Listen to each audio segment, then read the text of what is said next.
Bismillahirrahmanirrahim. Assalamualaikum warahmatullahi wabarakatuh. Ayyuhal ikhwah rahimakumullah. Kita akan melanjutkan membaca tafsir Al-Munir untuk lanjutan halaman berikutnya. Mudah-mudahan pada video kali ini kita diberikan ilmu, pengetahuan oleh Allah Subhanahu wa taala terkait dengan buku tafsir Al-Munir ini. Pada hari ini, pada video ini kita akan membaca kata pengantar dari kitab Tafsir Al-Munir. Dalam sebuah buku terdapat kata pengantar yang mengantarkan pembacanya agar bisa memiliki pengetahuan yang nanti digunakan sebagai bekal untuk memahami secara keseluruhan dari buku tersebut. Maka dari itu ayolah ikhwah, video ini sangat penting sekali untuk Anda dengarkan, untuk nanti Anda bisa memiliki bekal untuk nanti sepenuhnya memahami kitab tafsir Al-Munir ini. Mudah-mudahan ini membantu untuk pemahaman berikutnya. Mari kita mulai untuk share screen dulu.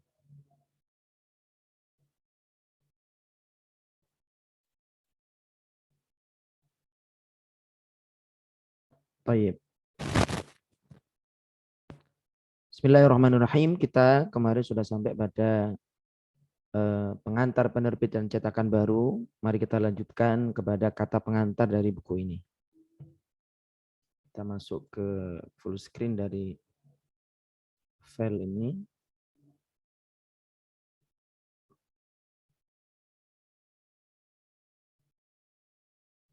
Baik. Silakan bisa ngambil minum dan juga makanan atau sambil tiduran silakan ya. Karena ini memang berharap suatu saat misalnya kalau saya pribadi mau istirahat, saya mau mendengarkan video ini sendiri. Di sini sebentar ya, teman-teman.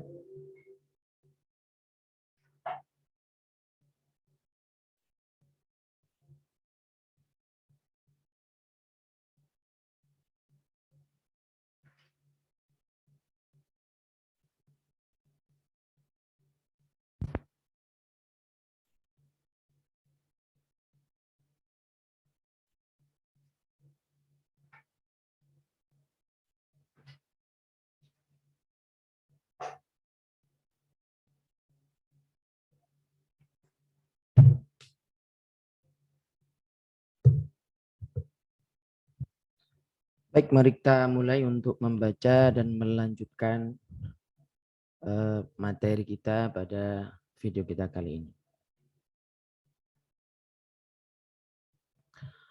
Bismillahirrahmanirrahim. Kata pengantar.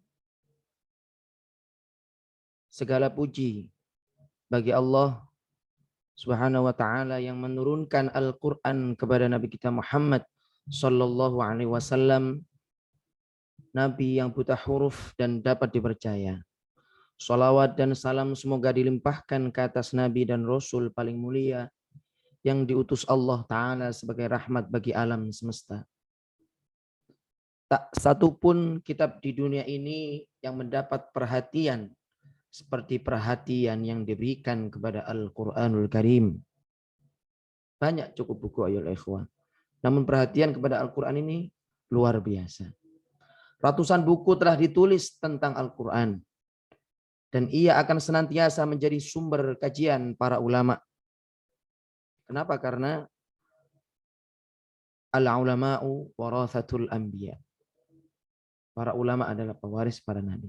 Kemudian beliau melanjutkan, dalam kitab ini saya, yakni Syekh Wahbah Az-Zuhaili mengatakan, saya telah menyaring berbagai ilmu pengetahuan dan wawasan yang bersumber dari mata air Al-Quran yang tak pernah kering.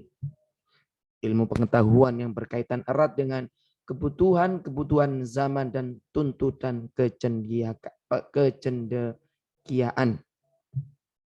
Di sini saya mempergunakan diksi yang jelas dan sederhana, memakai analisis ilmiah yang komprehensif, memfokuskan pada tujuan-tujuan dari penurunan Al-Quran yang agung.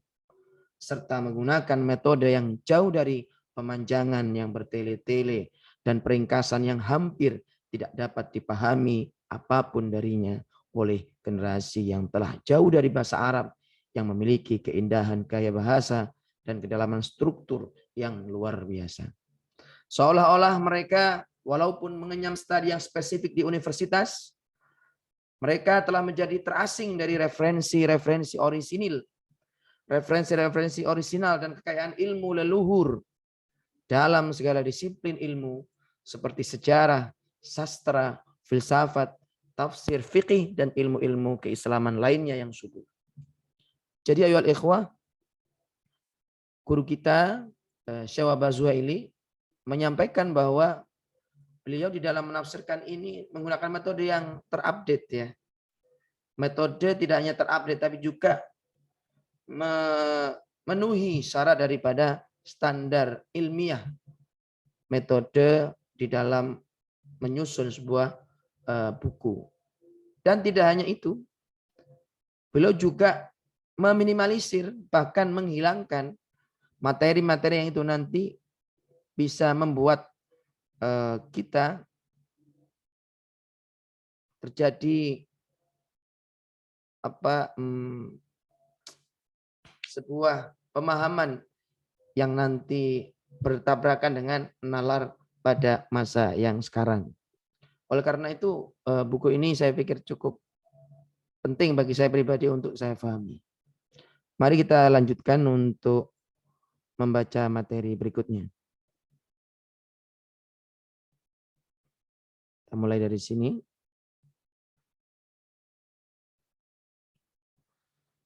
Karena itu, kita mesti mendekatkan lagi apa yang telah jauh. Mengakrabkan kembali apa yang sudah menjadi asing. Dan memperlengkapi individu muslim dengan bekal pengetahuan yang bersih dari unsur-unsur asing. Yang mana hal itu interaktif dalam kehidupan kontemporer serta harmonis dengan kepuasan diri dan prinsip-prinsip nalar. Hal ini menuntut kita untuk menyaring riwayat yang mangkul dalam buku-buku tafsir kita. Sebab di antara buku-buku tersebut karena terpengaruh oleh riwayat Israiliyat, ada yang memberi penjelasan yang tidak dimaksud mengenai kemaksuman sebagai nabi dan berbenturan dengan sebagian teori ilmiah yang telah diyakini kebenarannya setelah era penjelajahan ke ruang angkasa yang meluasnya ruang lingkup penemuan-penemuan sains modern. Dan perlu diingat bahwa dakwah Al-Quran terpusat pada ajakan untuk memfungsikan akal pikiran, mengasah otak, mengeksploitasi bakat untuk kebaikan, dan memerangi kebodohan dan keterbelakangan. Pada poin ini beliau menjelaskan bahwa beliau meminimalisir penjelasan-penjelasan yang berunsur hal-hal yang malah itu tidak mendukung akan tujuan dari Al-Quran itu sendiri diturunkan. Sehingga beliau di dalam menjelaskan nanti Al-Quran itu menyaring riwayat-riwayat yang mangkul. Sehingga penjelasannya dekat dengan apa yang diharapkan oleh Al-Quran dan Allah Subhanahu wa Ta'ala. Di samping itu juga akan meminimalisir benturan dengan prinsip-prinsip ilmu saat ini atau mungkin yang akan datang yang lebih modern lagi.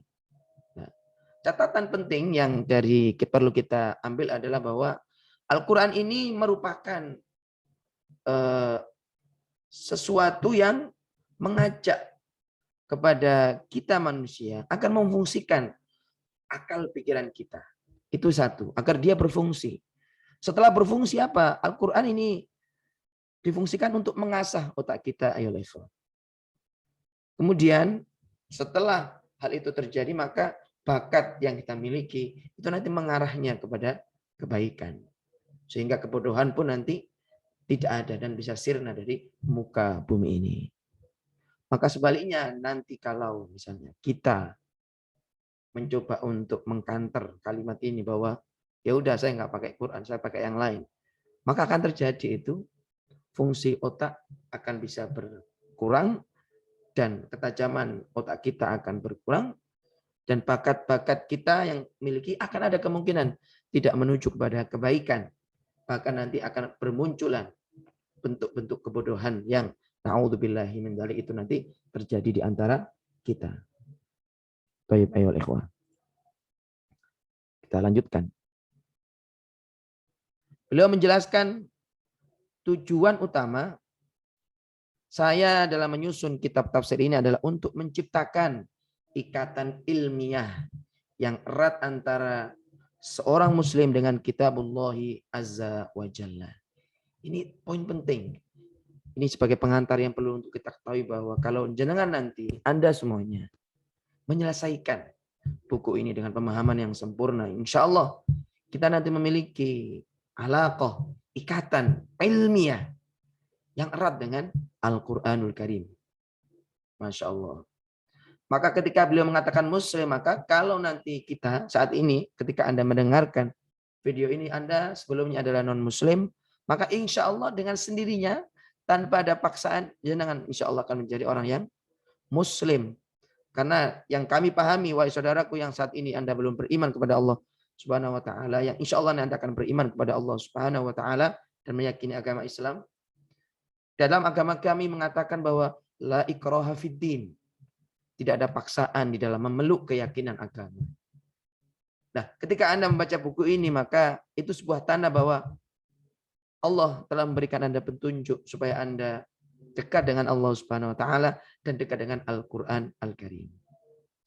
Mari kita lihat alasan beliau kenapa beliau ini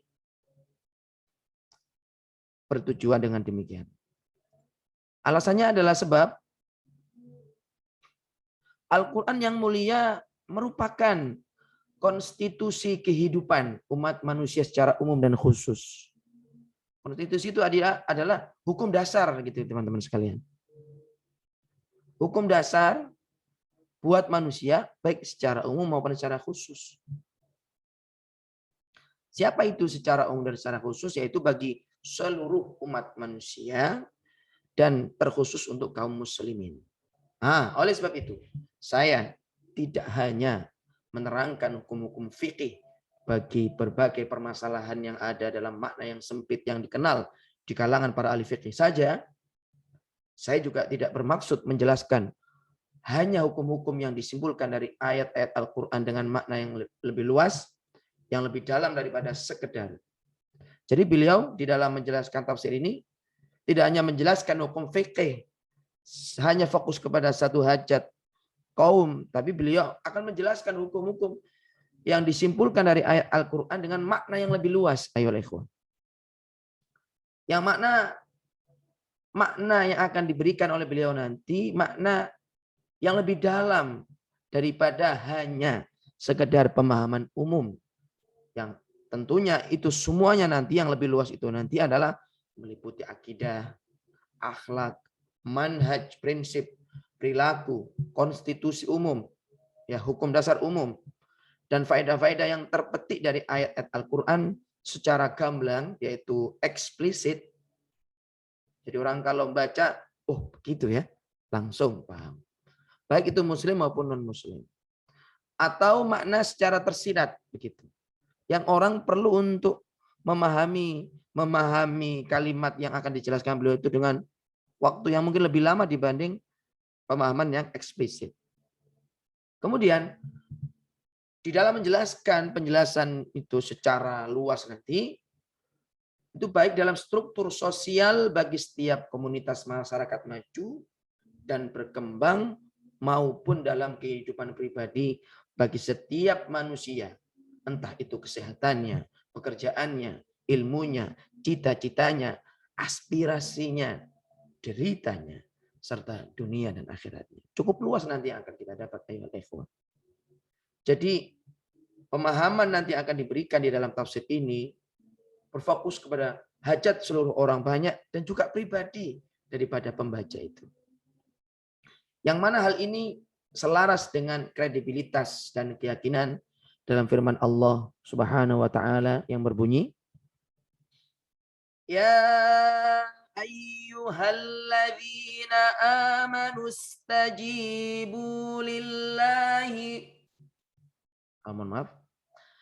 Ya ayyuhalladzina amanu istajibu lillahi walir rasul.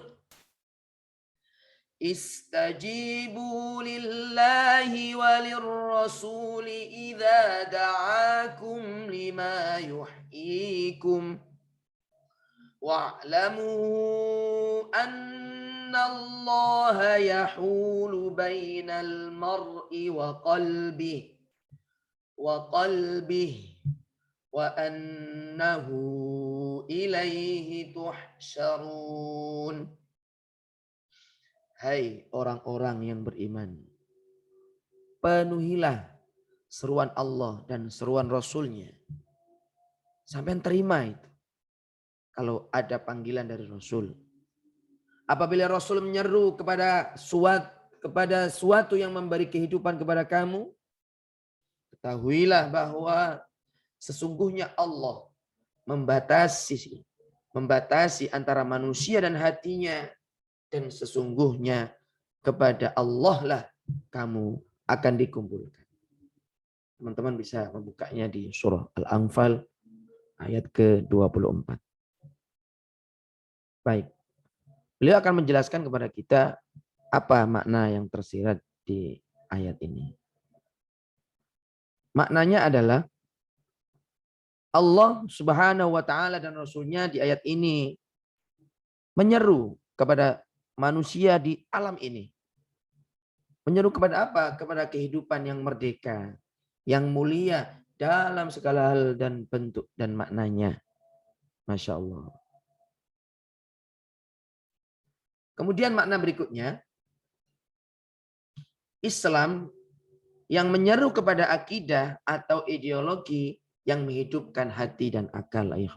Seruan itu untuk menghidupkan hati dan akal. Kemudian membebaskan hati dan akal kita dari ilusi, sebuah fata morgana, hanya bayangan kebodohan dan mistik. Dan juga membebaskan dari tekanan fantasi dan mitos. Membebaskan juga Islam ini, ideologi ini, membebaskan manusia dari penghambaan kepada selain Allah Subhanahu wa taala. Semisal kepada barang-barang yang fana, elektronik misalnya, kendaraan, rumah misalnya, pakaian misalnya, dan seterusnya. Dan membebaskan dari ketundukan kepada hawa nafsu dan syahwat dari penindasan materi yang mematikan perasaan manusiawi yang luhur. Jadi apabila menurut kalimat beliau ini, kalau kita masih terbudak dengan materi-materi, maka perasaan dari manusia kita itu nanti bisa mati. Ya ikhwah. Ayat ini juga menjelaskan bahwa Al-Quran yang menyeru kepada syariat keadilan, aturan keadilan, hukum keadilan, hukum kebenaran, dan kasih sayang bagi seluruh umat manusia. Al-Quran pun menyeru kepada manhaj, prinsip dasar yang lurus bagi kehidupan. Manhaj yang lurus bagi pemikiran, bagi persepsi. Dan persepsi itu sebuah anggapan yang dirasa memang dekat kepada banyak benarnya. Dan juga manhaj yang lurus bagi perilaku.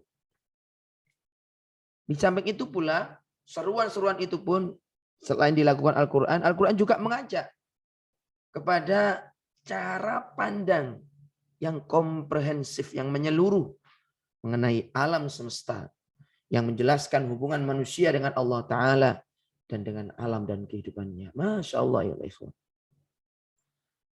Dengan sekian banyak ayat yang dari Al-Quran ini, kita akan mendapatkan begitu banyak bonus. Yang tentunya kalau kita masuk ke dalam dunia perkuliahan, kalau kita bentuk dalam materi itu kayaknya enggak.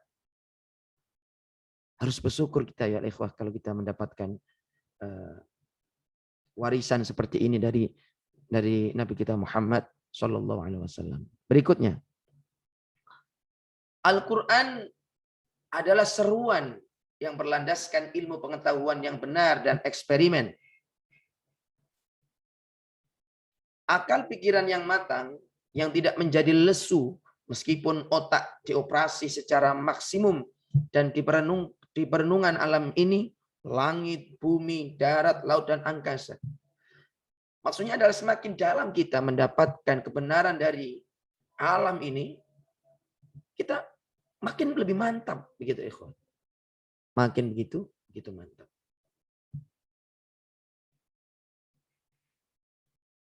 Kita pending sejarah karena ada azan sholat maghrib, ayo ikhwan. Baik, alhamdulillah teman-teman sekalian, azan maghrib telah dikumandangkan di daerah tempat kami berada saat ini. Dan ini adalah azan kedua di lembaga kami ya. Baik, mari kita lanjutkan. Alhamdulillah kami sudah menjalankan sholat juga. Kita lanjutkan untuk pembahasan yang tadi ya. Terima kasih telah berkenan untuk menunggu.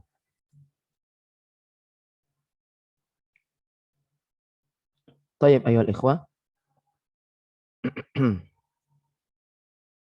Mari kita lanjutkan bacaan kita dari poin ini. Baik. Pada poin ini bahwa Al-Quran adalah seruan yang berlandaskan ilmu pengetahuan yang benar dan eksperimen akal pikiran yang matang yang tidak menjadi lesu meskipun otak dioperasi secara maksimum dan perenungan alam ini. Langit, bumi, darat, laut, dan angkasanya.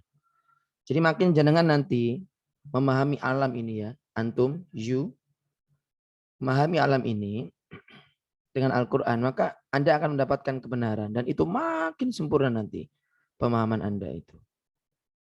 Dan pikiran Anda akan semakin matang dan semakin bagus. Mari kita lanjutkan. Al-Quran juga merupakan seruan kepada kekuatan, prestis, kemuliaan, Masya Allah, kepercayaan, dan kebanggaan dengan syariat Allah, serta kemandirian, di samping menarik manfaat dari ilmu pengetahuan umat lain. Karena sebab ilmu bukan monopoli satu bangsa tertentu. Ilmu adalah anugerah bagi umat manusia secara umum. Sebagaimana pemerdekaan manusia dan manifestasi nilai-nilai humanismenya yang tinggi merupakan tujuan global Tuhan. Merupakan tujuan utama Tuhan. Dan itu jauh melampaui kepentingan para diktator, para tiran yang mereka berusaha merampas kemanusiaan manusia demi hanya mempertahankan kepentingan pribadi mereka dan hanya mempertahankan superioritas mereka atas kelompok yang lainnya dan meniadakan, tidak menghiraukan kelompok lainnya dan hanya berusaha untuk mempertahankan dominasi mereka atas sesama manusia. Masya Allah. Wal'iyadu billah. Mudah-mudahan kita dijauhkan dari perilaku-perilaku seperti ini. Baik. Pada kalimat berikutnya kita baca, keyakinan akan orisinalitas seruan. Saya ulang kembali. Keyakinan akan orisinalitas seruan Al-Quran yang bijak kepada seluruh manusia ini tidak akan terpengaruh oleh rintangan-rintangan yang menghadang di depannya. Gak ngefek ayat ikhwan. Orang berusaha untuk menghalau Al-Quran dengan menggunakan program ini, program itu. Dan segala hal, namun tidak akan mampu untuk menghadang Al-Quran. Sebagaimana disebutkan di dalam firman Allah, wa in kuntum fi raibin mimma nazzalna ala abdina fa'tu bi suratin min mithlih wad'u syuhada'akum min dunillahi in kuntum shadiqin.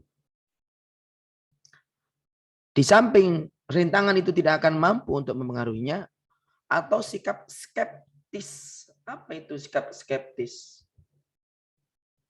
Di dalam KBBI Indonesia, skeptis ini dimaknai dengan kurang percaya, ragu-ragu terhadap keberhasilan ajaran dan sebagainya. Sikap skeptis yang disebarkan seputar kapabilitasnya dalam menghadapi gelombang besar kebangkitan peradaban materialis. Kita coba baca, ikhwan. Keyakinan akan orisinalitas seruan Al-Quran yang bijak, baik sepertinya ya, yang baik kepada seluruh manusia ini tidak akan terpengaruh oleh rintangan-rintangan dan sikap skeptis ya. Yang mana sikap ini disebarkan seputar kapabilitas dalam menghadapi gelombang besar kebangkitan peradaban materialis gitu. Jadi dikesankan ada usaha bahwa nanti dipengaruhi dengan materialisme, punya rumah itu enak, punya ini enak. Tapi tetap saja kalau kita memiliki keyakinan yang kuat terhadap seruan Al-Quran, maka hal seperti itu tidak akan mempengaruhi.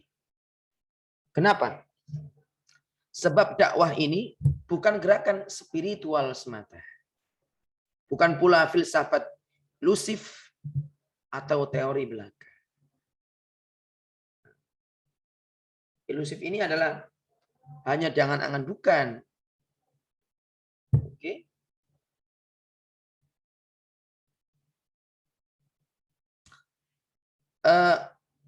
Al-Quran adalah dakwah realistis yang rangkap begitu. Apa itu? Yang rangkap itu apa saja?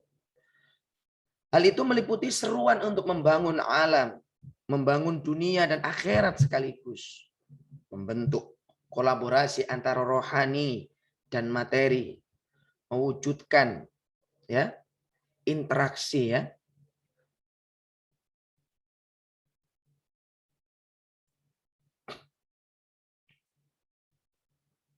Saya ulang kembali.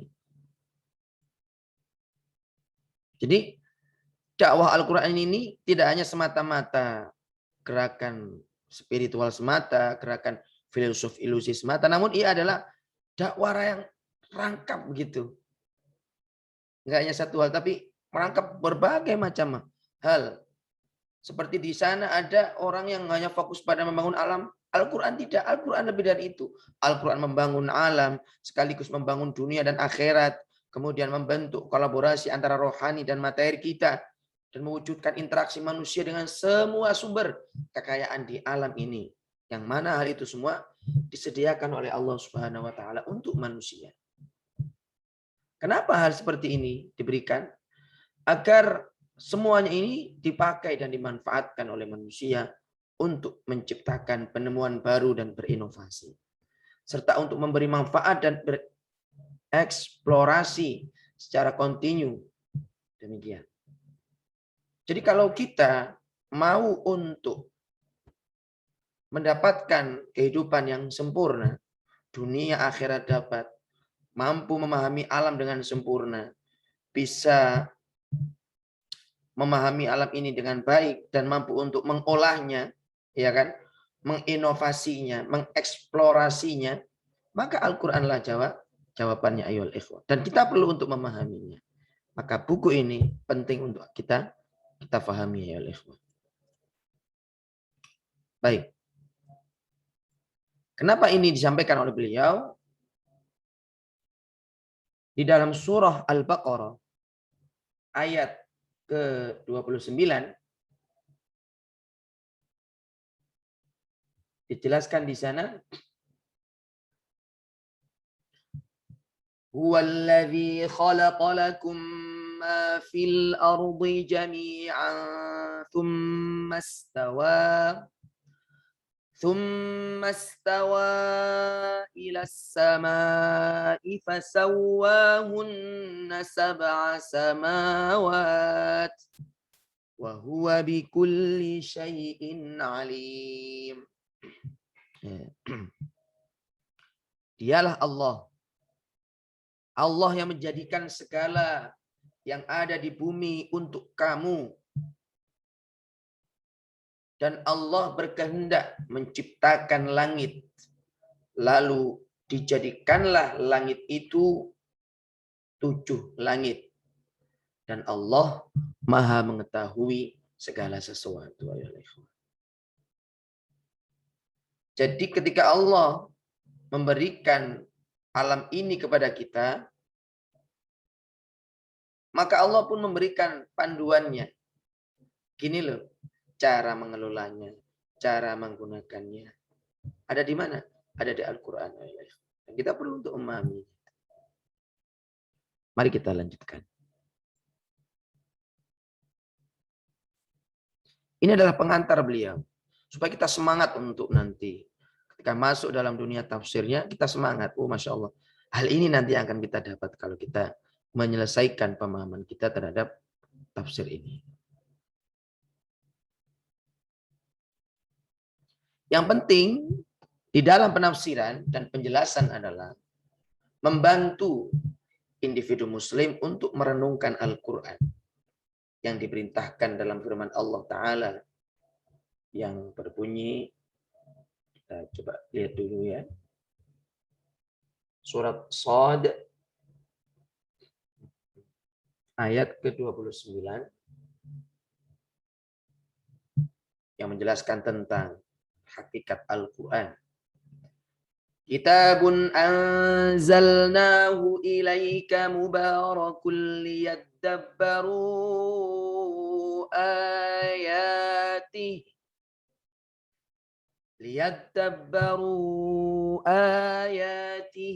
waliyatadzakkara ulul albab. Yang artinya Allah menjelaskan ini adalah sebuah kitab, Al-Quran adalah sebuah kitab yang kami turunkan kepadamu penuh dengan berkah. Supaya mereka memperhatikan ayat-ayatnya. Dan supaya mendapatkan pelajaran orang-orang yang mempunyai pikiran.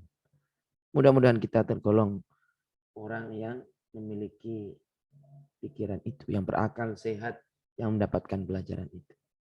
Jadi ini poin penting ya akhi. Kenapa kita membaca tafsir.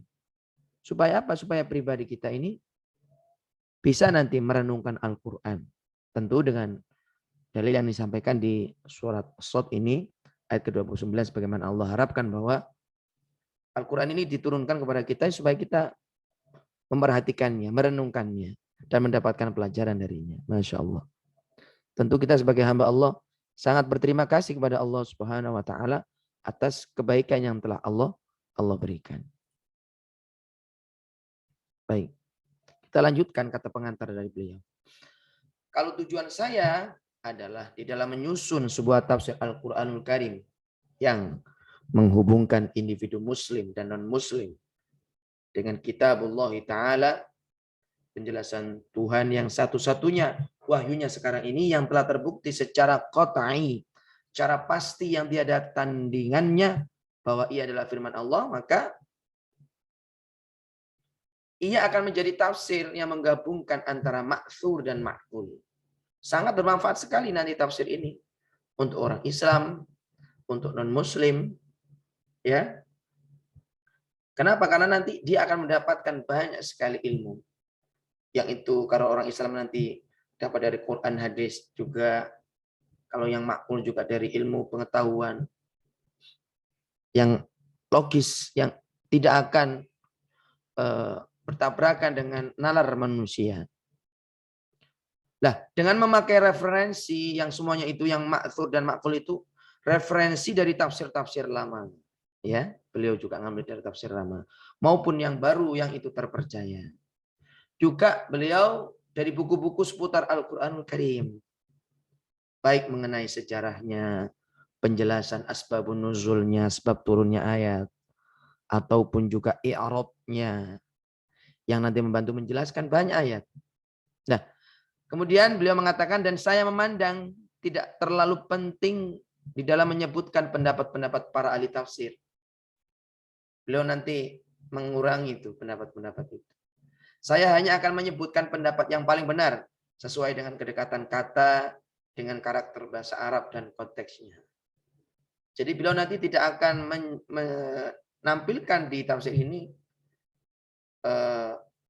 perbedaan pendapat antara ahli tafsir. Namun setelah beliau pelajari dari sekian banyak tafsir, Di dalam memahami sebuah ayat, wah ini nih yang menurut saya lebih benar. Dah, saya taruh ini nih di Tafsir Munir. Demikian. Kemudian beliau menjelaskan semua yang saya tulis tidak dipengaruhi oleh tendensi tertentu, mazhab khusus, atau sisa-sisa keyakinan lama. Yang menjadi pemandu saya, pemandu beliau, tidak lain adalah kebenaran yang Al-Quranul Karim beri petunjuk kepadanya. Jadi yang menjadikan beliau nanti menjelaskan Al-Quran itu ya yang menjadikan dasar itu Al-Quran sendiri itu. Yang beliau ambil kebenarannya dan beliau sampaikan di tafsir ini. Sesuai dengan karakter bahasa Arab dan istilah-istilah syariat. Disertai dengan penjelasan akan pendapat para ulama dan ahli tafsir secara jujur, akurat, dan jauh dari fanatisme. Memang tidak bisa dipungkiri bahwa hal seperti ini itu ada. Itu yang disampaikan bahwa kalau kita baca dari sekilas apa yang disampaikan oleh Syekh ini bahwa ada penulisan yang tidak jujur, tidak akurat, dan jauh dari fanatisme. Apakah itu nanti? Ketika nanti kita membaca misalnya, kalau kita sudah mampu memiliki pemahaman sebuah tafsir ayat ikhwah dengan benar, nanti kalau kita baca tafsir yang lainnya, naudzubillah, mohon maaf, kita misalnya baca tafsiran orang-orang yang ingin merusak Quran, kita tahu nih, ini nggak benar nih, ini ingin merusak makna Al-Quran nih, begitu. Maka perlu pahlawan-pahlawan seperti antum semua ikhwah untuk memahami Al-Quran dengan baik, akurat, dan tentunya jauh dari fanatisme. Berikutnya, penjelasan beliau di dalam pengantar ini. Akan tetapi kita, saya, Anda semuanya, sepatutnya tidak menggunakan ayat-ayat Al-Quran untuk menguatkan suatu pendapat mazhab atau pandangan kelompok. Atau gegabah dalam menakwilkan ayat untuk hanya sekedar mengukuhkan teori ilmiah kuno atau modern. Oh, misal, naudzubillah ya, alien itu ada loh, ini Qur'annya. Jangan begitu. Itu yang dihindari dari beliau dan nasihat dari beliau. Kenapa? Karena Al-Quran Al-Karim terlalu tinggi dan mulia tingkatnya daripada hanya pendapat-pendapat, mazhab-mazhab, dan kelompok-kelompok itu. Dan Al-Quran pun bukanlah buku sains, begitu ya. Bukan ilmu pengetahuan alam, seperti ilmu astronomi, bukan. Ilmu ruang angkasa, bukan. Kedokteran pun bukan. Matematika juga tidak. Dan sejenisnya, meskipun di dalamnya terdapat isyarat-isyarat kepada suatu teori tertentu.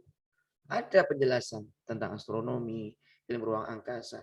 Namun tidak fokus pada itu, ikhwan. Al-Quran ini adalah kitab hidayah yang Allah berikan kepada Nabi Muhammad untuk jadi pedoman umatnya. Dan ini adalah petunjuk Tuhan. Masya Allah. Langsung kita ini mendapat petunjuk dari Tuhan kita. Dan Al-Quran ini merupakan aturan syariat agama. Al-Quran merupakan cahaya. Cahaya yang terang. Kebayang kalau misalnya saya ini, ruangan ini gelap, maka saya nggak bisa ngapa-ngapain. Lah Al-Quran ini adalah cahaya yang menunjukkan kepada akidah, keyakinan yang benar. Kalau kita lihat misalnya di beberapa cuplikan-cuplikan video tentang kisah saudara-saudara kita yang memeluk keyakinan Islam ini, Masya Allah. Sumbernya dari Quran, ikhwah. Sumbernya dari Quran. Al-Quran ini adalah manhaj hidup yang paling baik. Ada misalnya di sana mereka memberikan tutorial bagaimana tidur yang baik, berbicara yang baik. Tapi ada yang paling baik petunjuknya, apa itu? Yaitu Al-Quran. Mau ngomong yang baik, Al-Quran mengajarkan. Mau tidur yang baik, Al-Quran mengajarkan. Dan prinsip-prinsip akhlak Al-Quran ini ya, prinsip-prinsip akhlak dan norma kemanusiaan yang tertinggi. Masya Allah. Apa itu norma? Kita buka di kamus. Jadi Al-Quran adalah norma, aturan-aturan, ketentuan yang mengikat warga. Ukuran, kaidah, tolok ukur untuk menilai atau membandingkan sesuatu. Yang mana norma ini, Al-Quran ini, norma kemanusiaan ini, itu yang tertinggi, Pak, yang paling tinggi. Bagaimana penjelasan mengenai hal ini? Kita akan lihat di surah Al-Ma'idah ayat ke-15. Surah Al-Ma'idah adalah surat yang ke-5, ayat ke-15. Alhamdulillah ini sudah ketemu. Allah berfirman di dalam Al-Quran, Ya ahlal kitab qad ja'akum rasuluna yubayyinu lakum katsira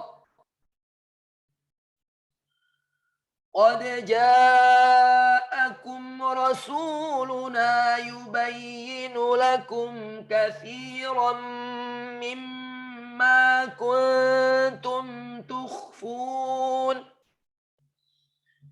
كثيرا مما كنتم تخفون من الكتاب ويعفو عن كثير قد جاءكم من الله قد جاءكم من الله نور وكتاب مبين صدق الله العظيم. Wahai ahli kitab, di dalam terjemahannya, sesungguhnya telah datang kepadamu cahaya dari Allah dan kitab yang menerangkan. Dengan kitab itulah Allah menunjuki orang-orang yang mengikuti ridhonya ke jalan keselamatan. Jadi kitab ini diharapkan menjadi petunjuk bagi orang yang ridho kepada Allah. Kemana ini ditunjukkan? Ke jalan yang selamat. Dan dengan kitab ini pula Allah mengeluarkan orang-orang itu dari gelap gulita kepada cahaya yang terang benderang dengan seizinnya dan menunjuki mereka ke jalan yang lurus. Bagaimana ayat 16 berbunyi? Tadi saya masih baca ayat ke-15 ya. Yahdi bihillahu manittaba'a ridwanahu subulas salami wa yukhrijuhum minadh dhulumati